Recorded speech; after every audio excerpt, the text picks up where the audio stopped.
आप जाइए और पहले 370 की बात करिए, जम्मू कश्मीर के खसूसी दर्जे की बात करिए।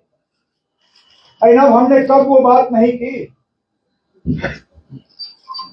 जब आप लोगों ने बीजेपी को यहां लाके बसाया, हम ही वो लोग हैं जो उस वक्त ये बात कर रहे थे। जब आपने अपना सारा एजेंडा छोड़ के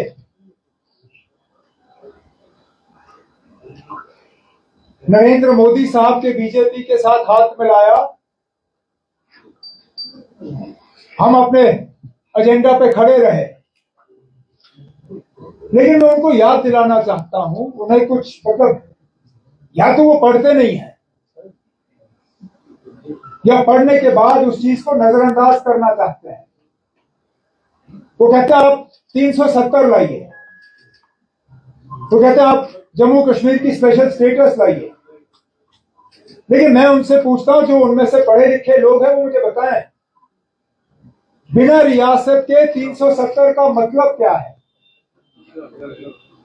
बिना रियासत के 371 के मायने क्या है?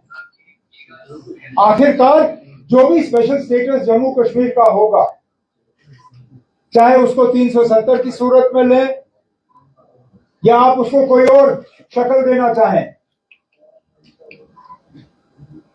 मतलब यह है कि मरकज और जम्मू कश्मीर के दरमियान जो पावर्स हैं, उनको शेयर किस तरह किया जाएगा, उनका बंटवारा किस तरह होगा।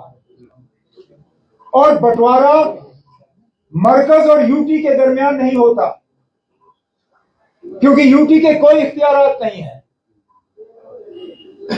यूटी के तमाम इख्तियारात जो हैं, वो या तो मरकज के पास हैं या लोक भवन के पास हैं।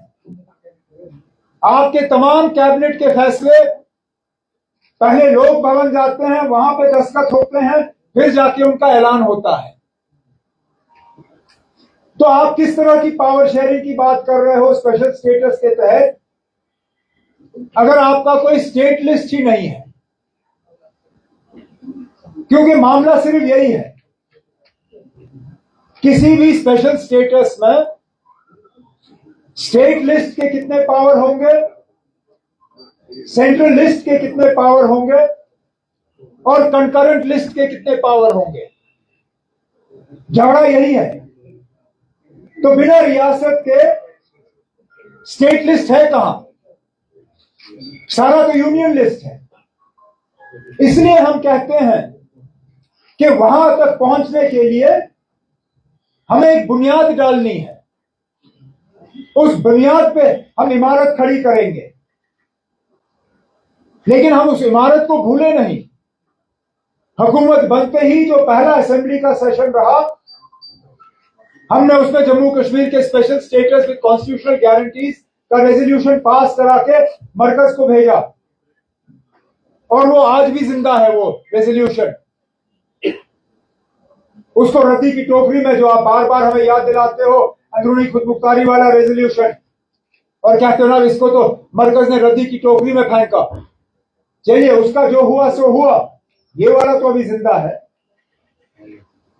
कभी ना कभी तो इस पे बात होगी, लेकिन बात तो तभी मुमकिन होगी जब मरकज अपने स्टेटहुड का वादा पूरा करेगी। इसलिए हम कहते हैं कि कम से कम वो चीज जो मरकजी हुकूमत ने जम्मू कश्मीर के लोगों के साथ वादा किया है, वो हमें मिल जाए, फिर हम आगे चलेंगे। लेकिन ये लोग जो बीजेपी को नाराज नहीं करना चाहते, जो मरकजी हुकूमत को नाराज नहीं करना चाहते, अपने घरों में बैठे रहे और tweet tweet tweet tweet tweet, बाहर बारिश और ये लोग रजाइयों में बैठे सोशल मीडिया के जरिए अपना सिलसिला चलाते रहे। जम्मू कश्मीर के लोगों ने अब देखा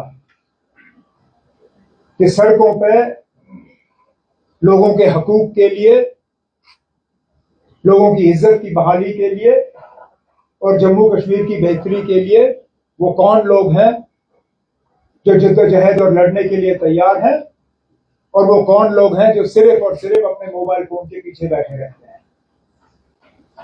और जैसे मैं बार बार कहता रहा, ये शुरुआत है, ये खात्मा नहीं है, ये सिलसिला चलता रहेगा। क्या नई शक्ल होगी, क्या तरीका होगा, वो तंजीमी लेवल पे जनाब डॉक्टर फारूक अब्दुल्ला साहब की सदारत में हम बैठ के तय कर लेंगे कि आगे क्या करना होगा। सिलसिला इसी तरह चलेगा। कुछ प्रोग्राम जम्मू कश्मीर के अंदर जैसे हमने किया, हम सिर्फ दिल्ली नहीं गए, 2 बड़े जलसे, एक श्रीनगर में, एक जम्मू में। जब हम दिल्ली में थे तो यहां हमारे पार्टी के साथियों ने डिस्ट्रिक्ट लेवल पे ये सिलसिला जारी रखा। तो हमारे तरफ से इस लड़ाई में कोई कमी नहीं होगी। हम इस बात पे कायम हैं कि हमने मरकज की हुकूमत को उनका किया हुआ वादा याद दिलाना होगा, और उम्मीद करते हैं कि आज नहीं तो कल वो अपने इस वादे को पूरा करेंगे और जम्मू कश्मीर को दोबारा जो है एक रियासत का दर्जा मिल जाएगा। मेरे लिए और मेरे साथियों के लिए कल के एहतजाज का जो सबसे बड़ा सिंबल रहा है वो हमारे सदर मोहतरम जनाब डॉक्टर फारूक अब्दुल्ला साहब 90 साल की उम्र में अपने हाथ में अपना सोटी लेके जो है हमारे लिए, हमारी इज्जत की बहाली के लिए जो है निकल चले और पैदल अपने मंजिल के तरफ हमें साथ लेके चल रहे थे। मुझे नहीं लगता है इससे ज्यादा पावरफुल कोई इमेज जो है वो हम आपको दिखा सकें।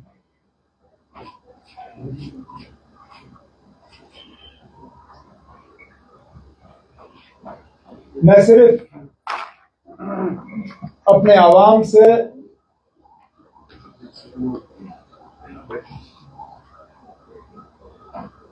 उन्हें ये यकीन दिलाना चाहता हूं कि हम अपने किए हुए वादे उन पे कायम हैं और इंशाल्लाह कायम रहेंगे। इस मौके पे मैं उन तमाम साथियों को शुक्रिया करना चाहता हूं जिन्होंने अपने दम पे दिल्ली जाने का सफर तय किया। पार्टी के तरफ से एक भी साथी की मदद नहीं हुई। हमने उनके लिए जहाज की टिकटें नहीं कराई, रेल की बोगी बुक नहीं की, गाड़ी में जगह नहीं रखवाया। जितने लोग गए अपनी मर्जी से गए और अपने दम पे। तो वो लोग जो हमारी कोशिशों को नजरअंदाज करते हैं और कहते हैं इतनी बड़ी पार्टी, वहां तो इनको लाखों लोगों को ले जाना चाहिए था, हमने लिया किसी को नहीं, सब अपनी मर्जी से आए। और मुझे उम्मीद है आगे अगर हमें फिर इस तरह का वहां पे प्रोग्राम रखना पड़ेगा तो इंशाल्लाह इसी तरह मेरे साथी जो हैं इन प्रोग्रामों के साथ जुड़ते रहेंगे। लेकिन शुरू में मैं इतना ही कहते हुए अब आपसे गुजारिश करूंगा कि एक एक करके आप अपने सवाल पूछ लीजिए।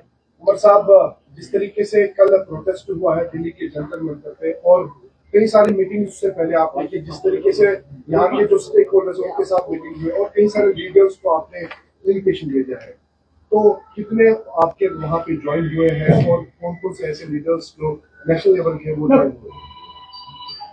यहाँ से तो आप खुद जानते हो ना, मैं क्या कहूँ, यहाँ तो लगभग जिन जिन को हमने बुलाया वो यहीं रहे। कांग्रेस के हमारे साथी बिल्कुल हमारे साथ खड़े रहे शुरू से लेके एंड तक। कुछ साथी सीपीआई सीपीएम वो मौके पे वहां पहुंचे, उन्होंने भी साथ दिया। कुछ साथी जो वहां पहुंचने की कोशिश कर रहे थे वो पहुंच नहीं पाए। आपने खुद वहां की फुटेज देखी होगी, किस तरह टीयर गैस और लाठीचार्ज का इस्तेमाल किया जा रहा था। बदकिस्मती से जो हमने बैकअप वेन्यू रखा था, शायद हमें पता नहीं था कि इतने जो है हालात नई दिल्ली के अंदर बिगड़ जाएंगे, नहीं तो हम बैकअप वेन्यू कहीं और रखते जहां लोगों के लिए पहुंचना ज्यादा आसान होता। लेकिन आप इस चीज से अंदाजा कर सकते हो कि जंतर मंतर के प्रोटेस्ट के बाद मैं खुद कॉन्स्टिट्यूशन क्लब पहुंचने की कोशिश कर रहा था ताकि मैं दूसरे प्रोग्राम में भी हिस्सा लूं। मैंने 3 मरतबा कोशिश की और तीनों मरतबा मुझे वापस मुड़ के जाना पड़ा। तो मुझे एनसीपी, टीएमसी और अखिलेश जी की पार्टी और 1-2 और पार्टियों के साथियों ने फोन पर मुझसे पूछा, जनाब हम कॉन्स्टिट्यूशन क्लब पहुंचने की कोशिश कर रहे हैं, आप हमें रास्ता बताइए। मैं उनको कह रहा था ना, मैं खुद फंसा हूं, मैं कोशिश कर रहा हूं, अगर मैं पहुंच पाया तो मैं आपको बता दूंगा। वो पहुंच नहीं पाए। अब इसके लिए अगर हमें उन साथियों को शामिल करने के लिए एक अलग प्रोग्राम रखना पड़ेगा, उस पर हम, जैसे मैंने आपसे कहा, फारूक साहब और बाकी पार्टियों के साथियों से मशवरा कर लेंगे। मेरा एक सवाल है सर, सवाल थोड़ा लंबा है लेकिन बहुत एक कश्मीरी पंडित थे जिनका एक केस हाईकोर्ट में चल रहा था और उन्होंने कहा था कि श्रीनगर से जम्मू शिफ्ट किया जाए क्योंकि टेररिज्म है, और कोर्ट ने उनको साफ साफ कहा था कि ये श्रीनगर के अंदर अब उतना टेररिज्म नहीं है। तो अगर कोर्ट ने इस चीज का वो दिया है तो बीजेपी वाले बार बार ये क्यों कह रहे हैं कि टेररिज्म कश्मीर के अंदर अभी है? तो ये सवाल बहुत अच्छा है और मैं भी ये सवाल पूछता रहता हूँ। मैं इसलिए कहता हूँ कि आप हमें बताइए ना, जब आप कहते हो कि उचित समय पे जम्मू कश्मीर को रियासत का दर्जा वापस मिलेगा, उस उचित समय को तोड़ने का तरीका क्या है? एक तरफ से आप हमें कहते हो कि अभी भी मिलिटेंसी है इसलिए हम आपको रियासत का दर्जा नहीं दे सकते हैं। दूसरी तरफ से जब एक कश्मीरी पंडित सिक्योरिटी का एक केस बना के हाई कोर्ट में अपने आप को श्रीनगर से जम्मू ट्रांसफर करने की बात करता है, तो हाई कोर्ट का ये कहना है कि यहाँ टेररिज्म है नहीं। तो दोनों चीजें साथ साथ चल नहीं सकती।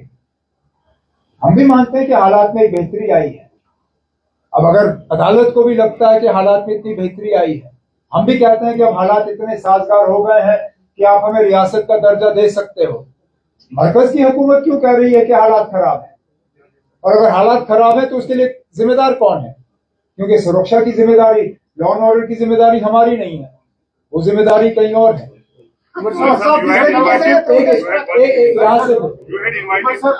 प्रोटेस्ट किया था स्टेट पे, अच्छी बात है जम्मू कश्मीर के लिए, बट सर यहाँ पे कल आधे घंटे सुबह बारिश हुई, वाटर लॉगिंग हमें हर किसी जगह देखनी पड़ी। नावेमा रोड की बात करें, डॉक्टर अलीजा रोड की बात करें या क्लॉक टावर लाल चौक की बात करें, डाउन टाउन में बहुत सारे दुकानदारों का नुकसान हुआ, जहाँ पानी गया, इलेक्ट्रॉनिक सामान सारा खत्म। सर वो भी कॉन्फरेंस है, वो वाटर लॉगिंग का सिलसिला कब तक श्रीनगर में हमें देखने को मिलेगा? बहुत अच्छा सवाल है। बदकिस्मती से ये सवाल उन लोगों को आपको करने का मौका ही नहीं मिलता जिनको इस सवाल का जवाब देना चाहिए। जिन लोगों ने स्मार्ट सिटी का प्रोजेक्ट लाया, जिन लोगों ने यहां स्मार्ट सिटी का प्रोजेक्ट इंप्लीमेंट किया, और जिन लोगों ने स्मार्ट सिटी का कोई बचा हुआ 10% जो है विरासत के तौर पे हमें दिया उसको मुकम्मल करने के लिए, उन लोगों को कभी आपको मौका मिले तो पूछना चाहिए कि मां सिवाय एक झेलम के किनारे वो फुटपाथ जो उन्होंने सजा के दिया हुआ है हमें, उसके अलावा स्मार्ट सिटी का पैसा गया कहां?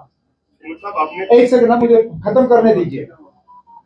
पिछली कैबिनेट मीटिंग में बिल्कुल इस चीज को देखते हुए कि स्मार्ट सिटी का जो मकसद था और जो उसकी असलियत है, दोनों में फर्क है। कैबिनेट ने उस वक्त ये कहा कि हमें अब स्मार्ट सिटी पे एक थर्ड पार्टी ऑडिट चाहिए उसकी इफेक्टिवनेस को देखने के लिए, लेकिन अभी तक वो smart city third party audit का ऑर्डर जो होना चाहिए वो नहीं हुआ है। लेकिन हम अपने तरफ से जितनी भी हमारी रिसोर्सेज हैं श्रीनगर शहर के ड्रेनेज वगैरह को ठीक करने के लिए हम लगा रहे हैं, लेकिन इतना पुराना मसला जो इन लोगों ने ठीक करने की कोशिश भी नहीं की, रातों रात हम कर नहीं पाएंगे। मुझे इस बात का बेहद अफसोस है। आप बाकी जगहों की बात कर रहे हो, हमारे लिए शर्म की बात है ना। सेक्रेटेरिएट का फर्स्ट फ्लोर पानी के अंदर था, ग्राउंड फ्लोर मतलब, सॉरी। तो मैं अब किसको पकड़ूं? आप जिन सड़कों की बात कर रहे थे वहां तो चलिए पानी देखने को मिलता ही है, लेकिन सेक्रेटेरिएट के ग्राउंड फ्लोर पे 1 फुट पानी आना ये कोई मामूली बात नहीं है। तो अब इसमें जरूर हम तमाम हालात का, मौसम ठीक हो जाने दीजिए, हम इसका एक इंक्वायरी करा के देख लेंगे हमें इसमें करेक्टिव एक्शन क्या लेना होगा। जहां तक कॉम्पनसेशन की बात होगी, जिन जिन लोगों को नुकसान हुआ है उनके नुकसान का असेसमेंट होगा, और फिर जो भी हमारे पास जो गाइडलाइंस हैं उन गाइडलाइंस के तहत जितनी भी हम रिलीफ दे सकेंगे हम दे देंगे। इस तरीके से प्रोटेस्ट जिसे स्पेसिफिकली स्टेट ग्रुप के लिए रखा गया था, अगर यही प्रोटेस्ट जिसमें 35 A का जिक्र किया होता 370, ताकि यहाँ